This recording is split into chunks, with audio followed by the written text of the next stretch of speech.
It's so funny because going back to college, I remember so vividly this thought that I had where like I have a giant keyboard here and this thing weighs more than I do. And I would take this to open mic nights, which is insane. I mean, you can't pay me enough money to take this out of my house now, but I would take them every week to open mic nights with 3 people in the audience, two of which are wasted. Because I was like, and I remember there was a restaurant where they had a musician playing live. And I thought to myself, man, this would be a dream come true if I could play music in a restaurant and people, and they would pay me for it. Fast forward to 2019, I played every damn restaurant in Florida.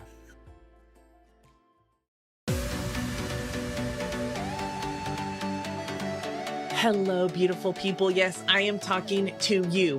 Are you ready to feel confident AF, free from the expectations and opinions of others, and create ultimate self-trust in who you are, what you say, and how you show up in every part of your life? If you answered a hell yes, I am, I guarantee this episode will empower you to be 100% yourself, 100% of the time, no shame or guilt needed. It's time for you to strut your stuff, express yourself with freedom, and fully embrace every freaking fabulous part of you. Let's dive in.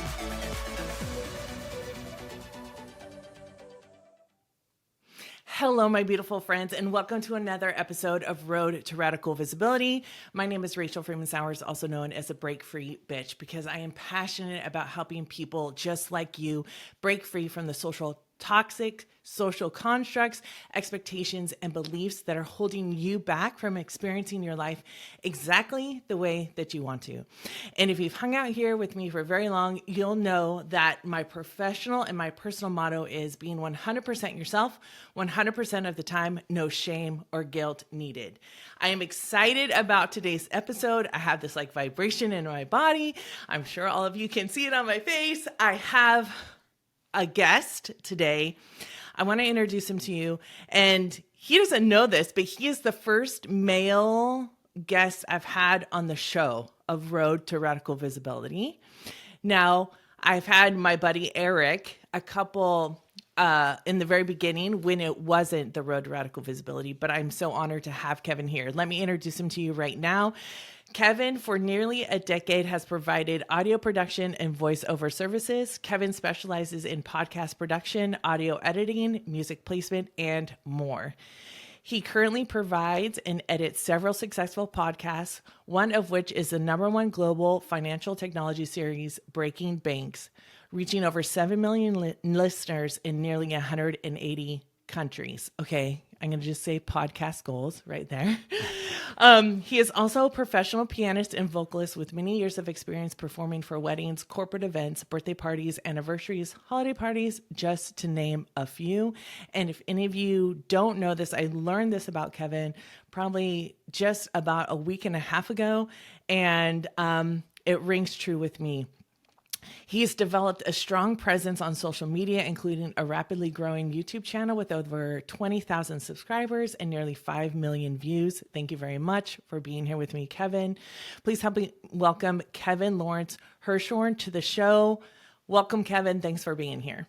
Thanks for having me. Good job with the pronouncing the 3 names there. So I appreciate that. Well, I'm a 3-name kind of girl, so. Yeah, I modeled it after you. Yeah, rolls off the tongue.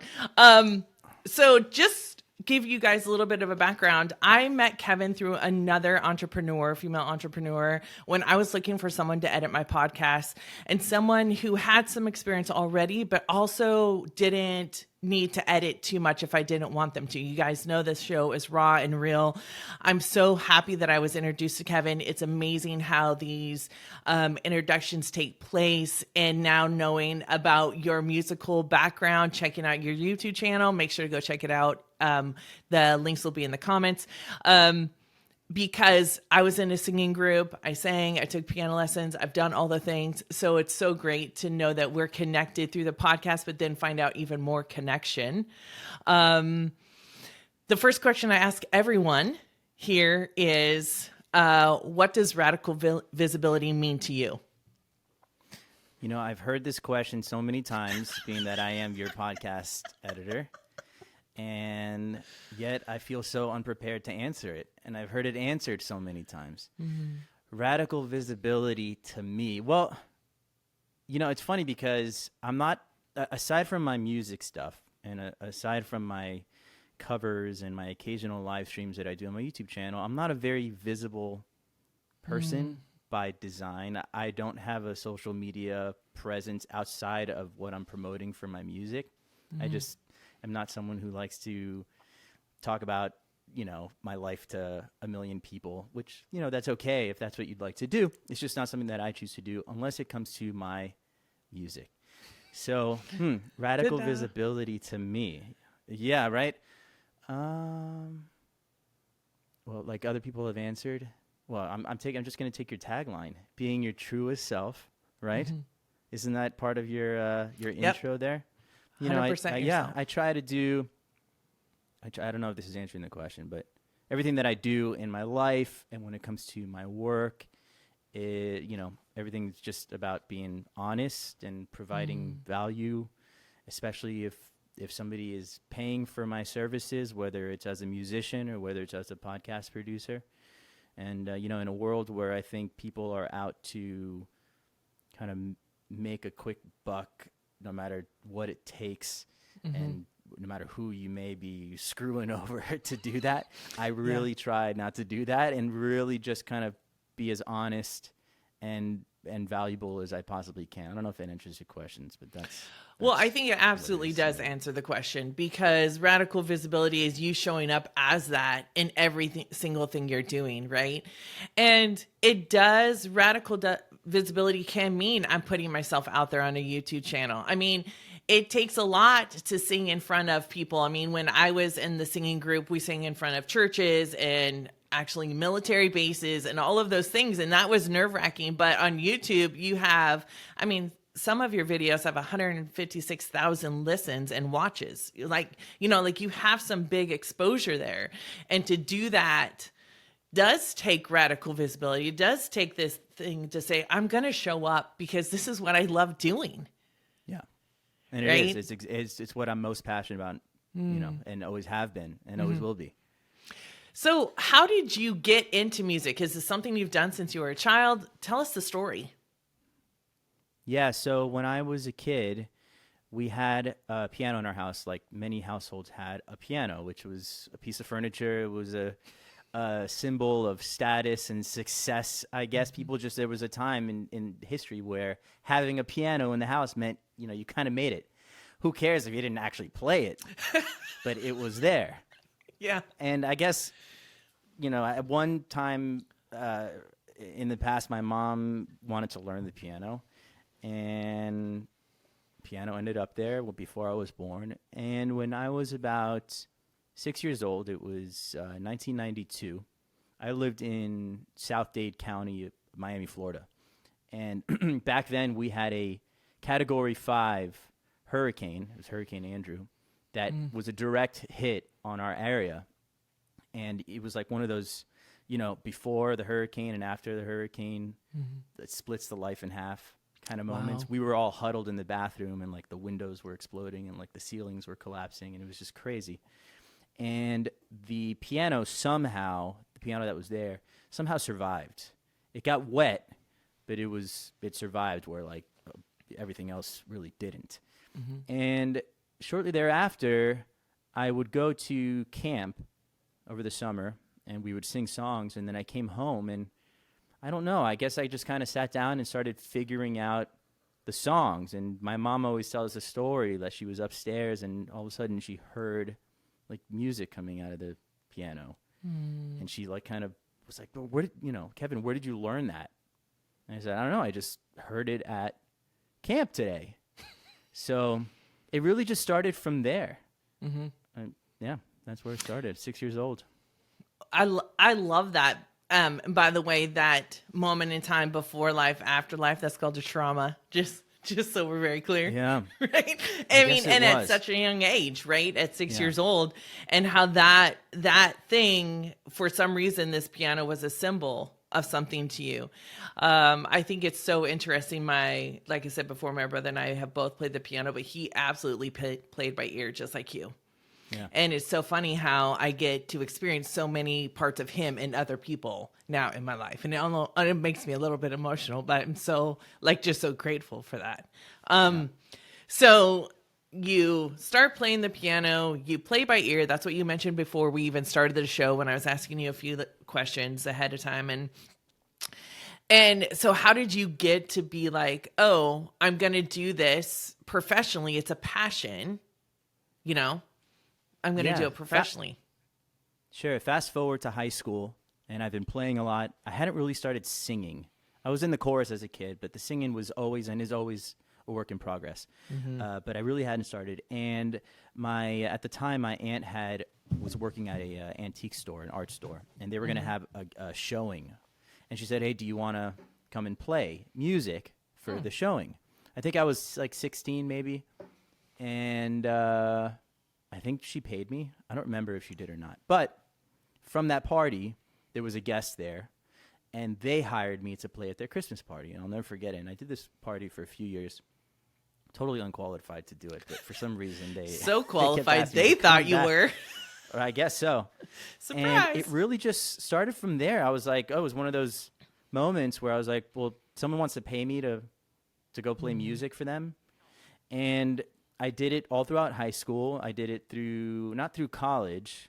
I went to college originally on a full scholarship for jazz piano at Florida State University. And just before starting my freshman year, I decided not to do that, because to be a jazz or a classical musician, you really have to be like so focused on that, 100% of the time. And I really wasn't passionate about that kind of music. I wanted to do music on my own terms. So I went for a marketing degree instead. Anyway, so after college, moved back home. I got a corporate job working at an ad agency. And on the side, I started, I was like, let me try and promote myself to go do these gigs that I used to do in high school. And just kind of snowballed from there, where eventually I moved out to LA. At that time, I wanted to pursue original music and original songwriting, which, as you may know, Rachel, or I'm sure you have friends that know, it's like, even if you're the most talented person in the world, it doesn't guarantee that you're going to be successful as an original artist. And I think you have to have this mindset of, I'm the best. I know I'm the best. My songs are the best. My voice is the best. And I never had that kind of confidence about my own abilities.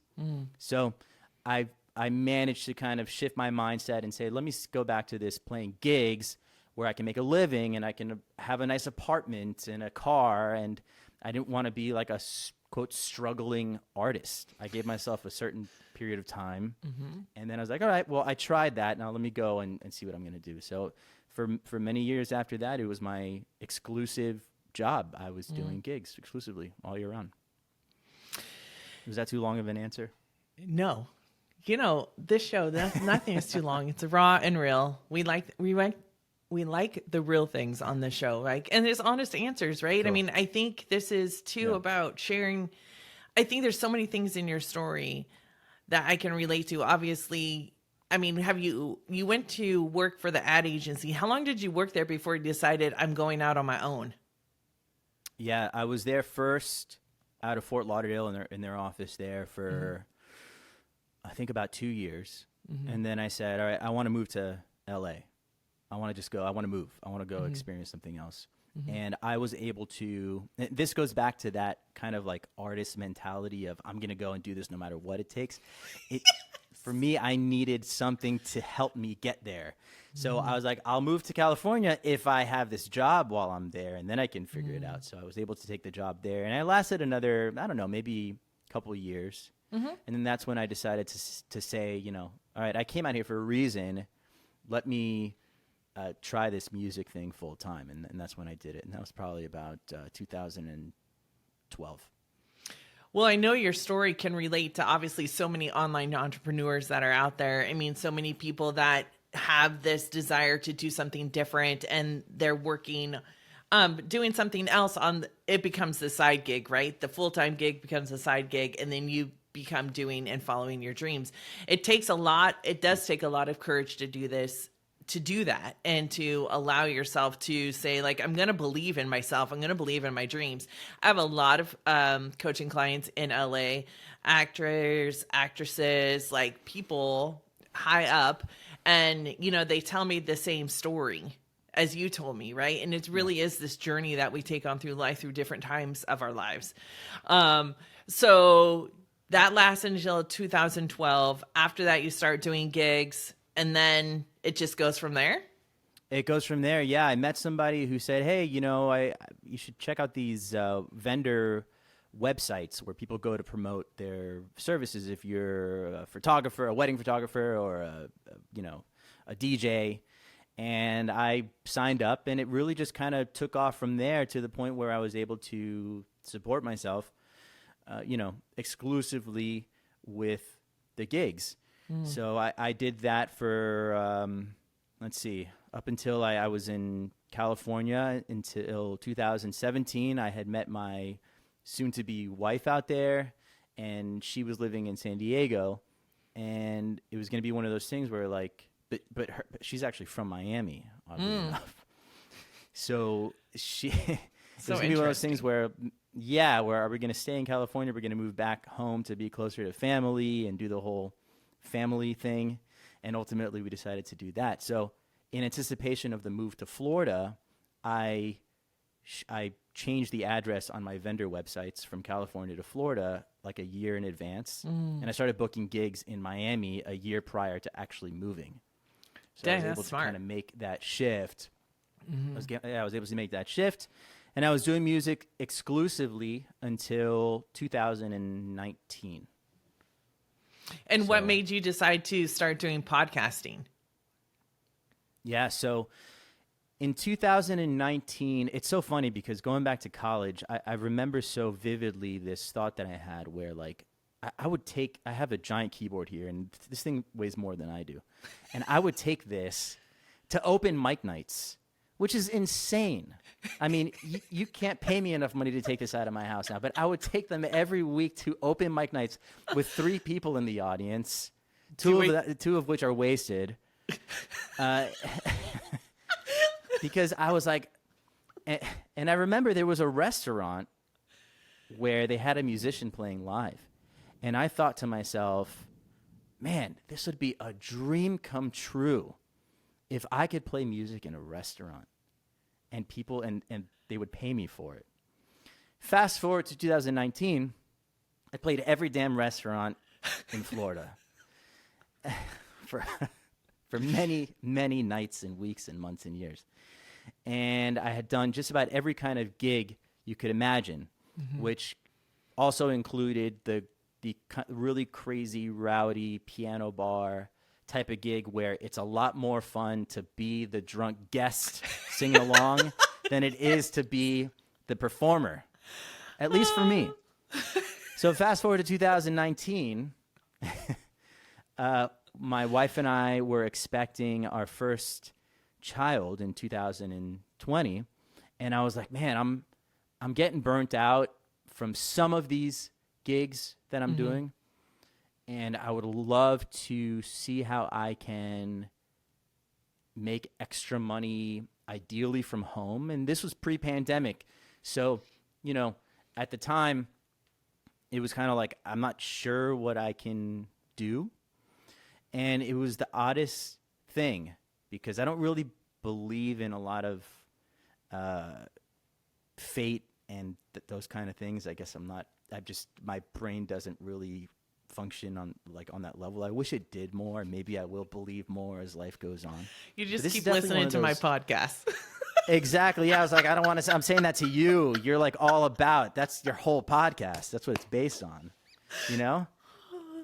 And fast forward to 2019, I was like, well, maybe I'll be a consultant for musicians because I think I had certain marketing abilities that many musicians don't have. And I was like, I'm going to teach you how to get more gigs, right? So I was invited to be a guest on a podcast, first time ever. This was 2019 by this this woman who was like a business coach, and she was this kind of coach, and she wanted to interview me about my full-time business career, my full-time music career. Mm-hmm. And I show up to the podcast, and she's like, shit, my audio is messed up. Like, my microphone's not working. Mm-hmm. And I was like, oh, I should be able to fix that for you. So I go, and she had a board, a mixing board, and I was like, and she's like, hey, do you want to edit or do you want to produce my podcast? It was literally that. I was like, sure. And what I did was I started editing her podcast in exchange for her services to teach me how to become a consultant for musicians. Mm. I got one client at the time, and I was like, I don't think this is for me. So I opened up a profile on a freelance website, and I was like, let me see if I can start editing people's podcasts.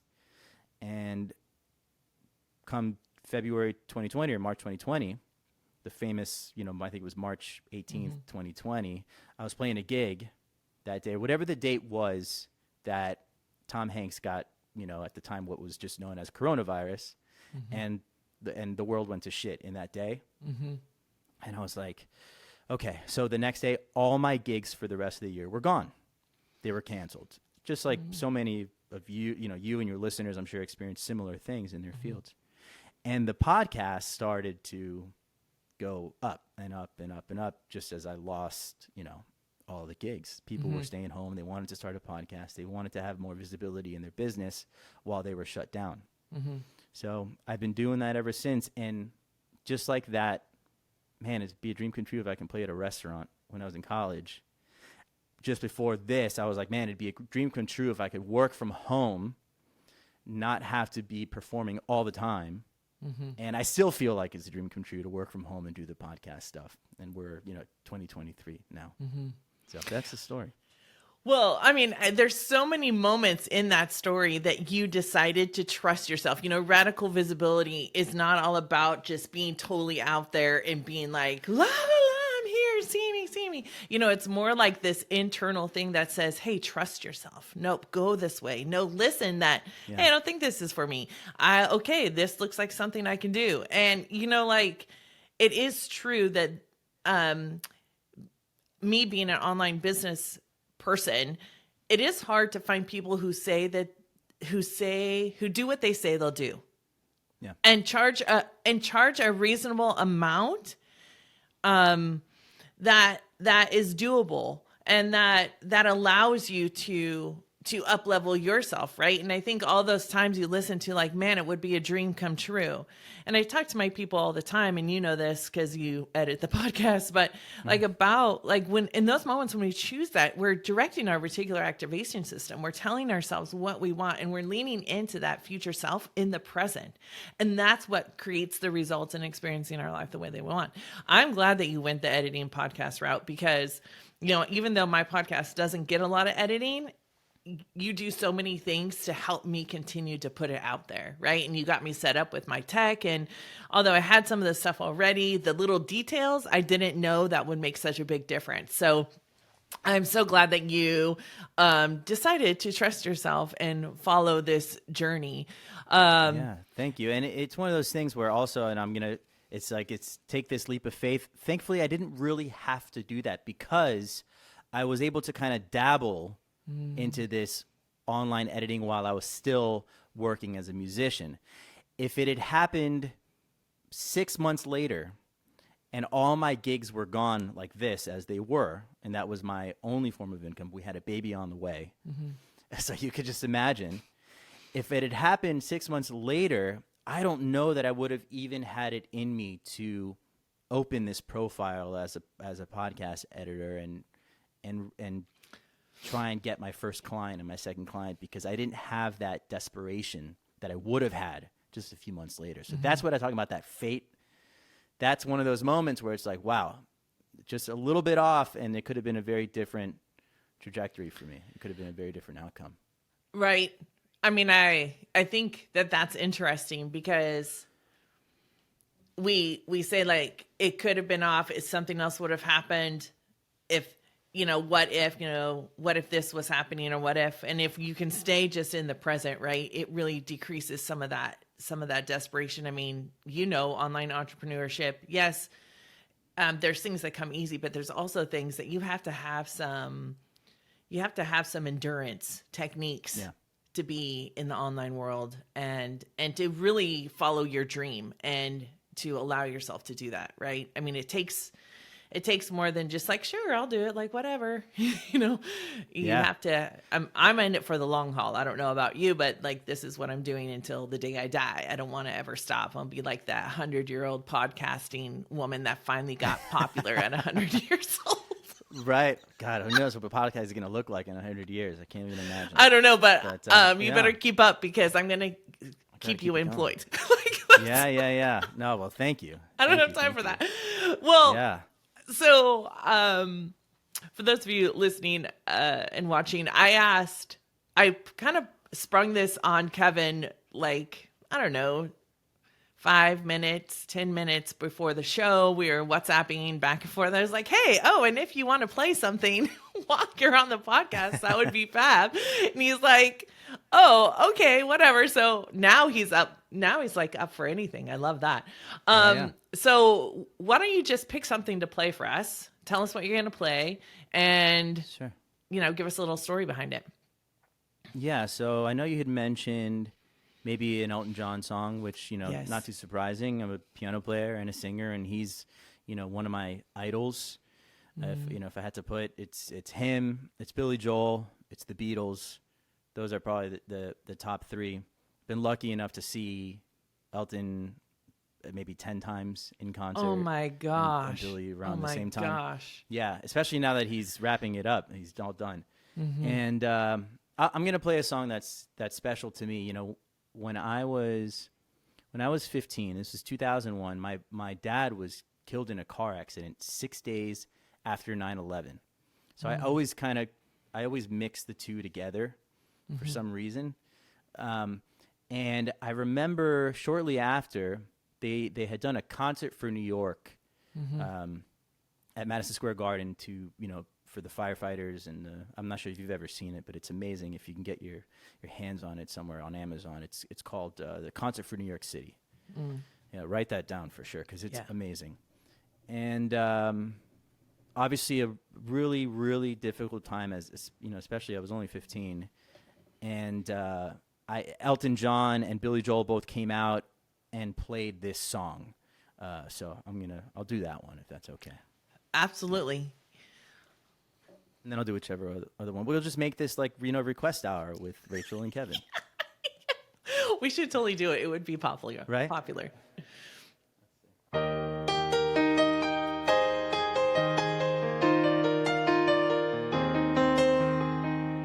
It's a little bit funny, this feeling inside.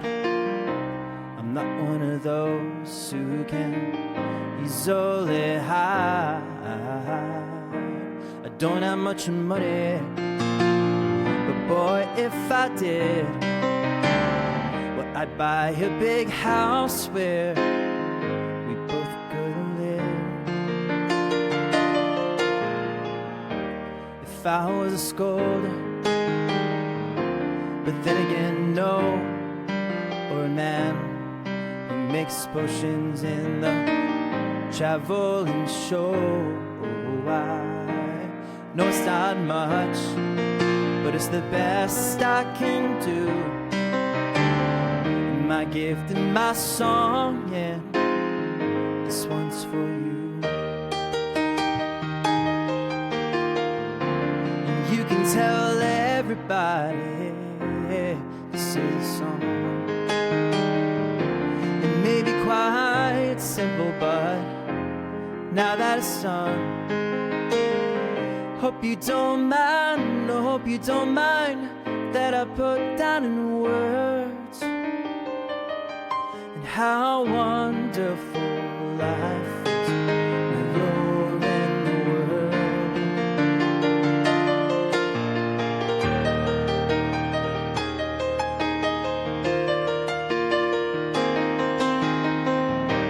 Sat on the roof and I kicked up the moss. Well, a few other verses, they got me quite cross, and the sun's been quite kind while I wrote this song. It's so people like you that keep it turned on. So excuse me for getting, but these things I do, and you see, I've forgotten if they're green or they're blue. But anyways, the thing is, what I really mean, yours are the sweetest eyes I've ever seen. You can tell everybody this is a song. It may be quite simple, but now that it's done, hope you don't mind, oh, hope you don't mind that I put down in words and how wonderful life is. Now you're in the world. Hope you don't mind, oh, hope you don't mind that I put down in words how wonderful life is. Now you're in the world.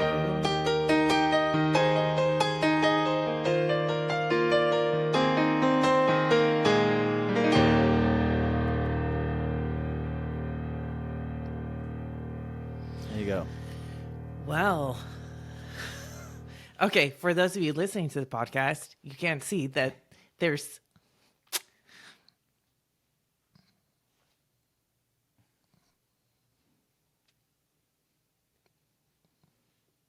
just a second. I didn't mean to play a song that would get you sad. It doesn't actually, music has been such a huge part of my life, and it's integrated really in every moment. And,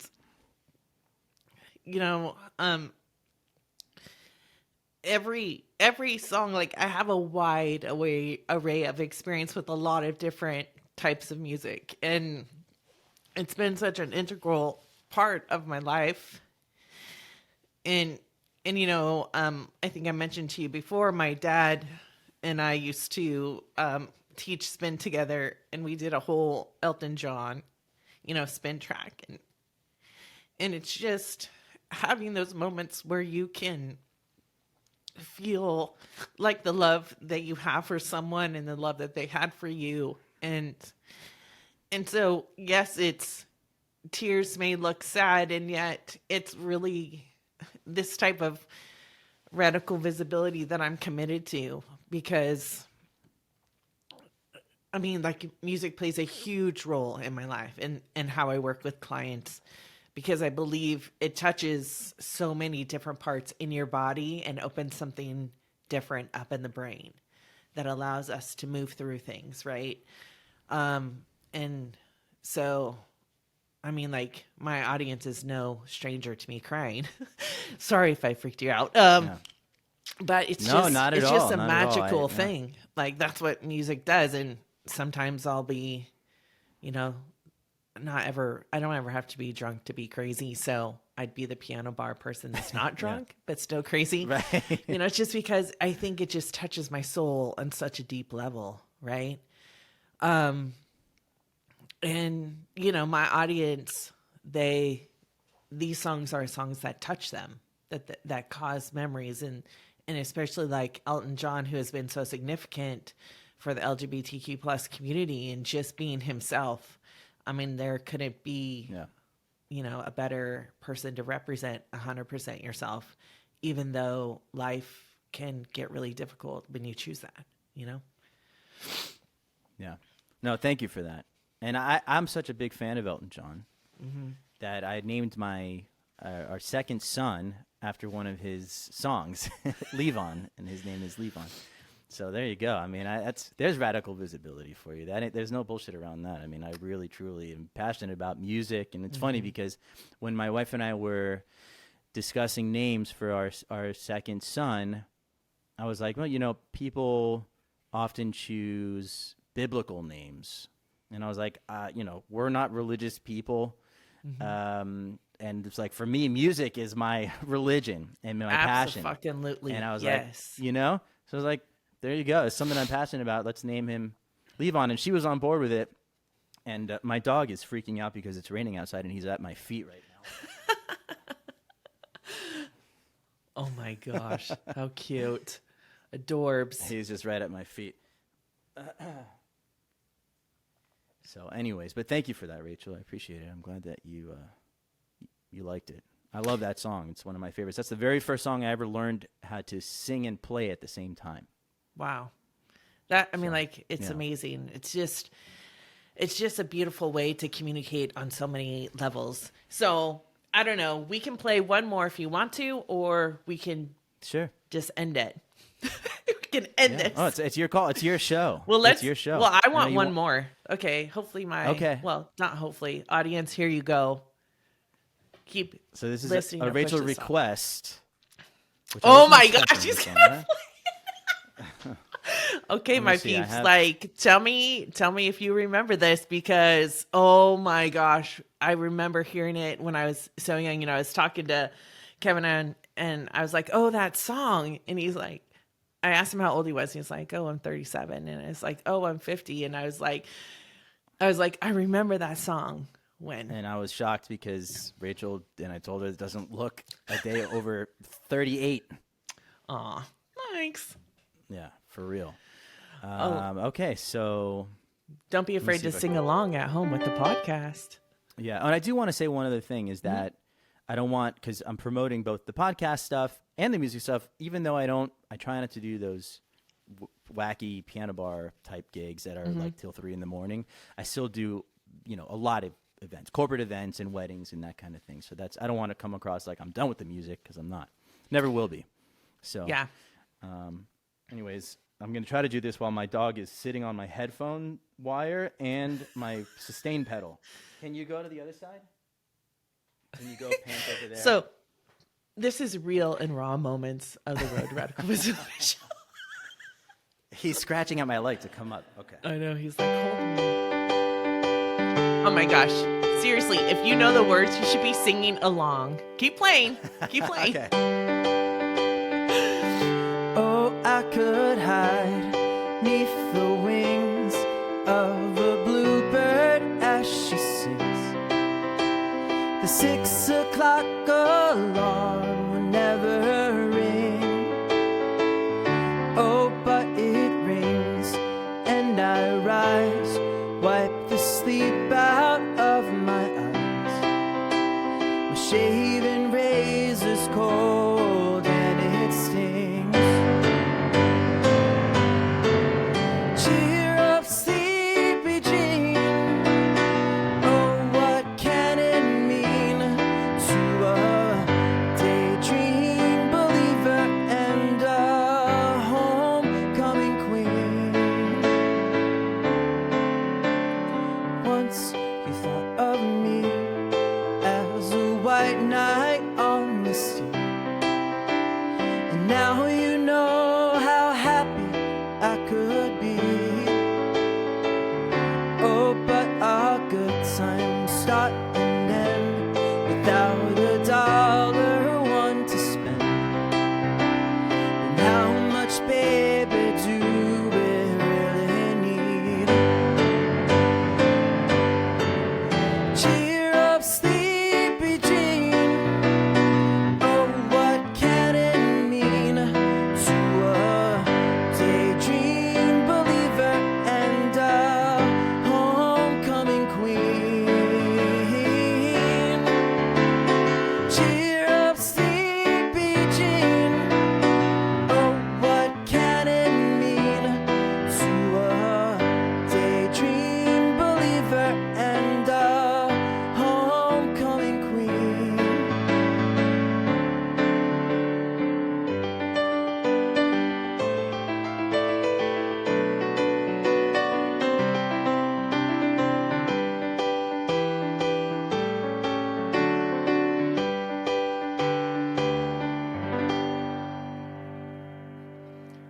You're welcome. You're fucking welcome for that little ditty, my friends. Oh my gosh, it brings such good memories. Oh, when I was little, then in a cafe in college, drinking mochas and singing with the person that was playing the song. So many good times. Thank you so much for that. So I'm going to end it here because it's such a great place to leave. I really appreciate you being a guest on the show. It's been such a pleasure. Probably will have you back. Would love to do a request live show with you. Yeah, I'll let's do host and we'll do it together. That would be so fun. If you're Cool. down for that, make sure to put it in the comments that you would want to be there because, well, why wouldn't you? I just don't know. All right, my friends, I'm going to end this episode like I end every single episode. Please make sure to stay true to yourselves, be kind to others, and always, always, always honor the wise one that is within you. We will see you all on the next road to radical visibility. Until then, I'll see you later. Bye. And Rachel, this yeah. episode is on the house. Just so Yes! All right, my friends, have a good one. Bye. Hold up, don't go yet. If this episode inspired you to be 100% yourself, 100% of the time, no shame or guilt needed, even just that little bit more, I would love to hear from you in the comments below. I'm here, and I know you are too, to make a positive impact in the world. So don't forget to share the love. And if you were left wanting more of this type of kick-ass content, then don't forget to click the like and subscribe button. Until next time, make sure to stay true and be you. Until then, bye.